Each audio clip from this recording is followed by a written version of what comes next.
Wali Kota Pekanbaru, Firdaus, menegaskan bahwa PPKM level 4 di Kota Pekanbaru berlanjut ke tahap 2 mulai 3 hingga 9 Agustus mendatang. Perpanjangan ini sesuai kebijakan dari Presiden Joko Widodo yang diumumkan pada Senin malam. PPKM level 4 tahap 2 di Pekanbaru akan fokus pada upaya pencegahan penyebaran COVID-19. Tim Satgas juga mengoptimalkan penanganan kasus dari hulu, satu diantaranya dengan memperbanyak titik penyekatan di dalam kota dalam upaya membatasi mobilisasi warga. Untuk mengetahui bagaimana informasi terkini terkait penyekatan di dalam kota Pekanbaru, telah tersambung bersama saya, wartawan Tribun Pekanbaru ada Fernando Sikumbang di sebelah sana. Halo Fernando, bisa dijelaskan kondisi di lapangan saat ini seperti apa? Apakah ada perbedaan penyekatan dengan PPKM level 4 tahap 1 sebelumnya? Oke, rekan Nila, terima kasih. Hasil pantauan kami di lapangan sejak tadi pagi, mulai pemberlakuan PPKM level 4 tahap 2 di Kota Pekanbaru, pasca pengumuman yang disampaikan oleh Presiden kemarin malam, memang di jalanan terlihat lebih banyak titik-titik penyekatan yang dilakukan oleh tim gabungan Dinas Perhubungan dan juga Satlantas Polresta Pekanbaru. Mereka melakukan penyekatan di titik-titik yang memang menjadi titik-titik jalan protokol yang menjadi akses ke pusat kota.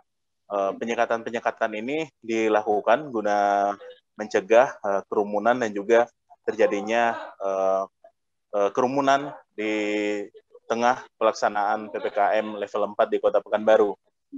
Kondisi ini disebabkan adanya penambahan penyekatan ini karena pada PPKM sebelumnya, PPKM tahap 1, saat itu masih banyak masyarakat yang melakukan mobilitas di luar selama PPKM level 4, padahal mereka bukanlah dari sektor esensial maupun sektor esensial kritikal. Maka untuk pada hari ini, titik penyekatan bakal ditambah guna memperkecil ruang aktivitas masyarakat. Namun bagi yang berada di sektor esensial dan kritikal tetap bisa beraktivitas, namun dengan mengikuti protokol kesehatan. Begitu rekan Nila. Fernando, ada berapa banyak penambahan titik penyekatan ini, dan untuk informasi pengerahan personil yang ada di titik penyekatan ini kemudian seperti apa informasinya? Oke, Nila. Untuk teknisnya sendiri memang masih dalam bahasan Nila, namun beberapa titik yang memang menjadi akses utama bagi jalan protokol sudah diberlakukan sejak tadi pagi. Untuk personil sendiri di masing-masing titik memang disiagakan sekitar 2 hingga 4 personil dari unsur kepolisian dan juga unsur Dinas Perhubungan.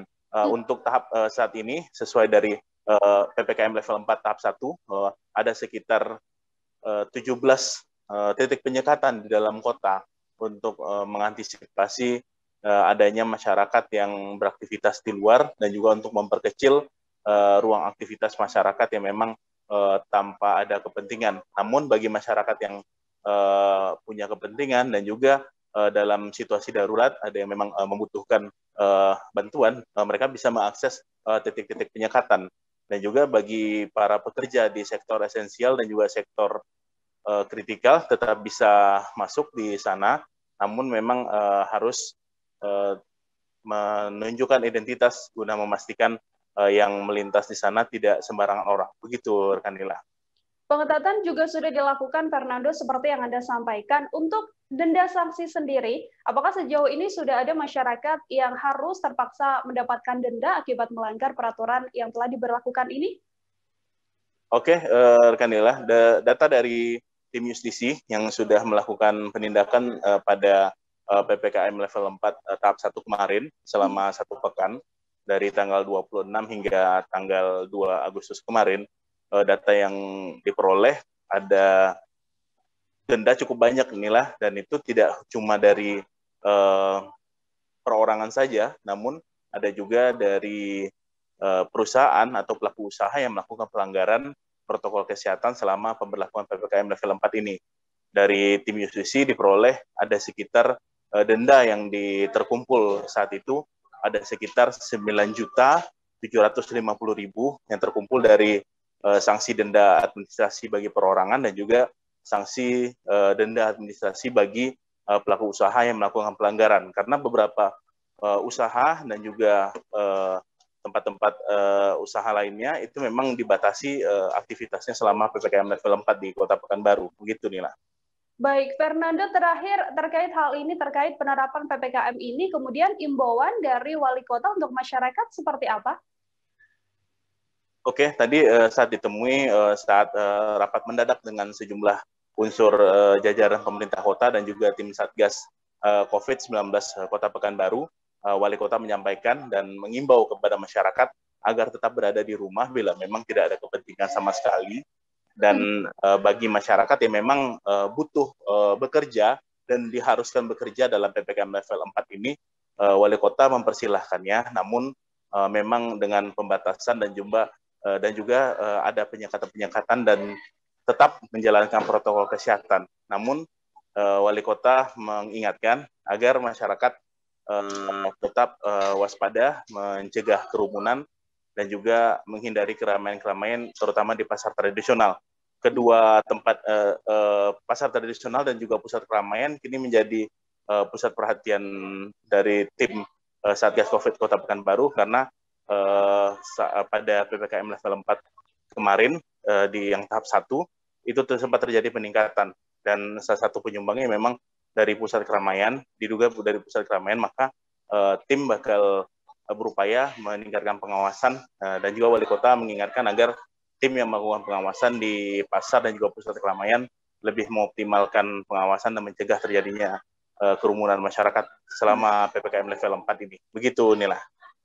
Baik, Fernando dan juga saudara wartawan Fernando tadi juga telah menghimpun wawancara dengan Wali Kota Pekanbaru. Berikut liputannya untuk Anda.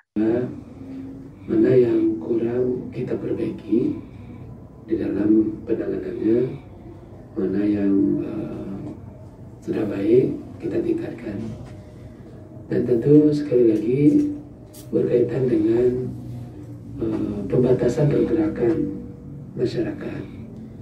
Ini penyekatan di ruas jalan tertentu ini tidak bisa dihindari. Intinya adalah bagaimana mengurangi pergerakan masyarakat itu sendiri. Karena di dalam kebijakan